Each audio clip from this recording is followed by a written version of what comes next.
nwoke anụ nwa unu na-afụ ebe a adọrugokwa na Evangelist Ebuka Obi ka jenereta Pass My Neighbor wee pụta n'ọgbọ na ife ọgụ bụ na mama fa nọ na vileji fa na Asaba wee na-aya ahụ nwanne fa nwaanyị nọ Lagos steeti kama o ya ese ndị alụfa ego ka a kpọrọ nwaanyị mmadụ jee ụlọọgwụ jekwana nye ya ọgwụgwọ nsọ si nwanne ya nwaanyị makpuo n'ime ụlọ ụka Evangelist Ebuka Obi wee jee butere fa mmiri nsọ mmanụ nsọ ma nke a na-agba n'aka ma nke a na-agba n'ọkpa onye ka o mee nya bụ ife wee bilo wee gwa nwanne fa nwoke unu na-afụ ebe a na ya jezie na moto paakị na o nwere ife osendelufa onye nke a wee tikapụ wee jebe chekwa na-ezigbote ife ka ọ na-eji ibute wee ruo ebe ahụ wee bụ n'otu katọn mmiri nsọ bụ ife nwanne fa nwaanyị si Lagos steeti meelụfa wee biilu o wee nọrọ ebe a wee na-aba mba wee na-asị Evangelist Ebuka Obi na ya gwa ndị chọọchị membia eziokwu na ya gwa ndị chọọchị membia na onye ahụ yabara na ya jee n'ụlọ ọgwụ na mmiri nsọ na mmanụ nsọ na ọha agwọ ya kedu onye unu ya atụ ụta gbasara nya bụ ife Evangelist Ebuka Obi gbabara afịa na chọpụ ya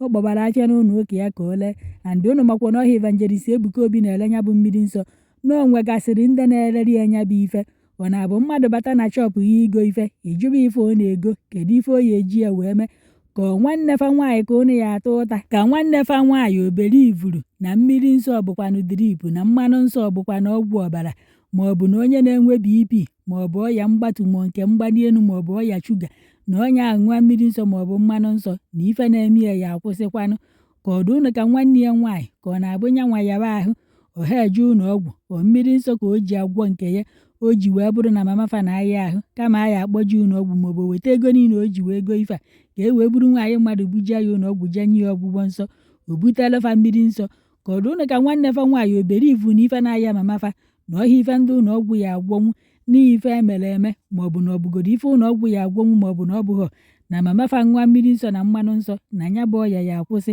ọgwụ nke na-afịa n'ihu akwụkwọ nsị ka m wetara unu kedu ife unu chere gbasara nya bụ ife onye ka unu ya atụ ụta I am so angry and I want to tell the whole world why I have decided not to be a Christian again.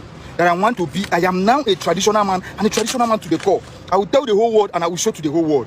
The reason I am no longer a Christian is because Christians are liars. Christ may be real. Yes, I don't know. It may be real. He may be real. Virgin Mary may be real. But believe me, that everything about Christianity in Nigeria and Africa is fake. Can you believe that my mother has been sick since February this year? We've been spending money on drugs on her treatment.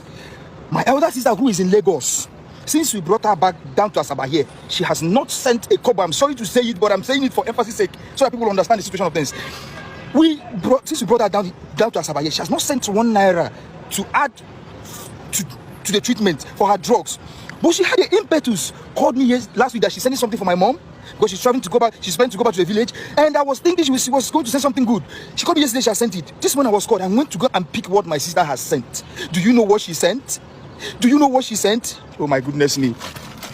For a woman who is sick and suffering from arthritis, she sent this. She sent this all the way from Lagos. Bought this thing, 2 packs. 2 packs. Bought it 2 packs and send it with money. And also included this one. Then let me ask, and I want to know, Ebuka Obi that produced this thing, why are we lying to Christians? Ebuka Obi, please, can you answer me? If your mother was sick and suffering from arthritis, is this the treatment you will give her? Will you take her to the hospital or will you give her this? Ebuka Obi, if you were sick, you yourself, you were sick and suffering from high sugar or high blood pressure, will you take this and bath? And you'll be made whole without going to the hospital? If you were sick of any ailment, will you wear this and you believe that you will be made whole? If you tell me yes, continue deceiving Christians. But if it is no, any day you go to hospital to treat yourself without telling these people the truth, without telling people that you are deceiving them, I don't want to curse you. But you people that call yourselves Christians should stop deceiving our people. Stop deceiving the Africans. Stop deceiving Nigerians. This thing cannot cure arthritis. This is ordinary water. If you combine the money she used in buying this and the money for the way bill and everything, it's more than 20,000 naira. It cannot cure anything.